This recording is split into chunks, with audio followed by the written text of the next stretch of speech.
அஸ்ஸலாமு அலைக்கும். Welcome to எங்கள் சமையல். இன்றைக்கி நம்ம சேனலில் ரொம்ப ஃபேமஸான குனஃபான்ற ஒரு அரபிக் ஸ்வீட்டை அவன் இல்லாமல் எப்படி செய்கிறதுன்னு பார்க்கலாம். இதுக்கு ஃபஸ்ட்டு நம்ம சுகர் சிரப் ரெடி பண்ணிடலாம். அதுக்கு ஸ்டவ் ஆன் பண்ணி ஒரு பாத்திரத்தில் அரை கப் தண்ணி சேர்த்துட்டு அரை கப் சர்க்கரை சேர்த்துக்கலாம். சேர்த்துட்டு நல்லா கரைஞ்சதுக்கப்புறம் 2 ஸ்பூன் அளவுக்கு தேன் சேர்த்துக்கலாம். சேர்த்துட்டு நல்லா கலந்து விட்டுறலாம்.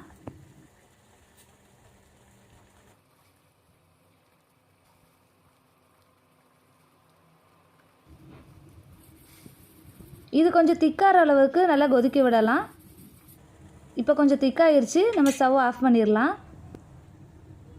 நான் 40 கிராம் அளவுக்கு க்ரீம் சீஸ் எடுத்திருக்கேன். அதில் 1 டேபிள் ஸ்பூன் அளவுக்கு மில்க் மெய்டு சேர்த்துக்கலாம். சேர்த்துட்டு நல்லா கலந்து விட்டுறலாம். இதை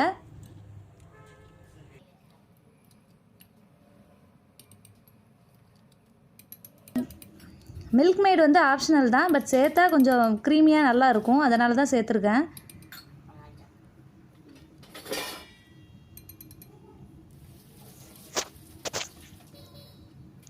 இப்போ இது எல்லாத்தையும் நல்லா கலந்தாச்சு. இதை ஒரு சைடில் வச்சிடலாம். நான் ஒரு 50 கிராம் பாயச சேமியா எடுத்திருக்கேன். அதை நல்லா குட்டி குட்டியாக உடச்சி வச்சுக்கலாம்.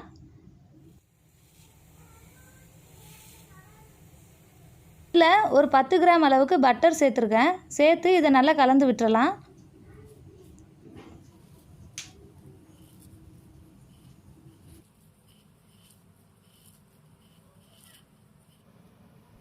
இப்போ இது எல்லாத்தையும் நல்லா கலந்தாச்சு.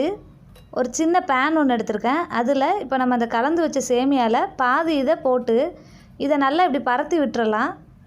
ஒரு மூடி எதையாச்சும் வச்சு நல்லா வந்து ஈவனாக பரத்தி விட்டுறலாம்.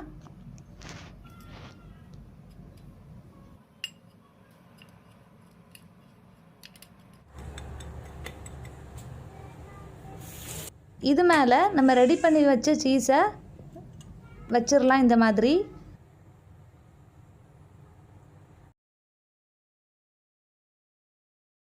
அதுக்கு மேலே மொசரல்லா சீஸ் கொஞ்சோண்டு துருவி போட்டுக்கலாம். மொசரல்லா சீஸும் ஆப்ஷனல் தான், தேவைன்னா சேர்த்துக்கலாம்.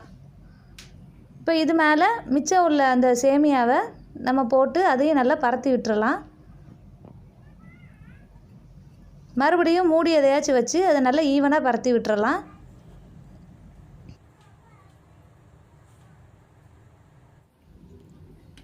இப்போ ஸ்டவ் ஆன் பண்ணி இதை நம்ம வேக வைக்கலாம். லோ ஃப்ளேமில் வச்சு பேனை இந்த மாதிரி நகட்டி விட்டுக்கணும், இல்லாட்டி கருகிரும் டக்குன்ட்டு. 2-3 மினிட்ஸ் தான் ஆகும், டக்குன்னு வெந்துடும். இது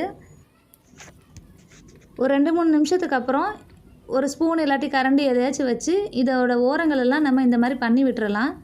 சீஸ்லாம் நல்லா மெல்ட் ஆகியிருக்கு, அதனால் நல்லா அழகாக இந்த மாதிரி வருது.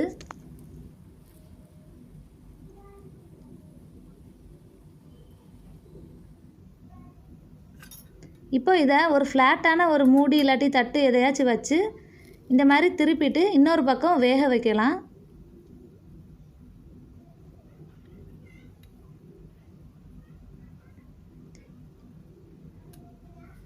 இப்போ இது வந்து மேலே லைட்டாக கருகிருக்கு, அதை மட்டும் எடுத்து விட்டுக்கலாம்.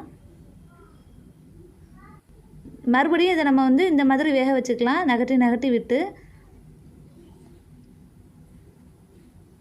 இதை வந்து கவனமாக பார்த்துக்கணும், இல்லாட்டி டக்குன்னு கருகிரும். இப்போ 3 நிமிஷம் ஆயிடுச்சு, இதை நம்ம வந்து எடுத்துடலாம்.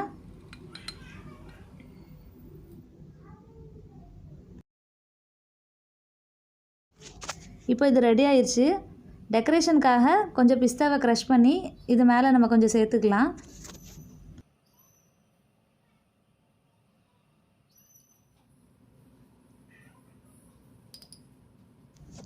இதை நம்ம சாப்பிட்ற நேரத்தில் நம்ம ரெடி பண்ணி வச்ச சுகர் சிரப்பை இது மேலே தேவையான அளவு ஊற்றி சாப்பிடணும்.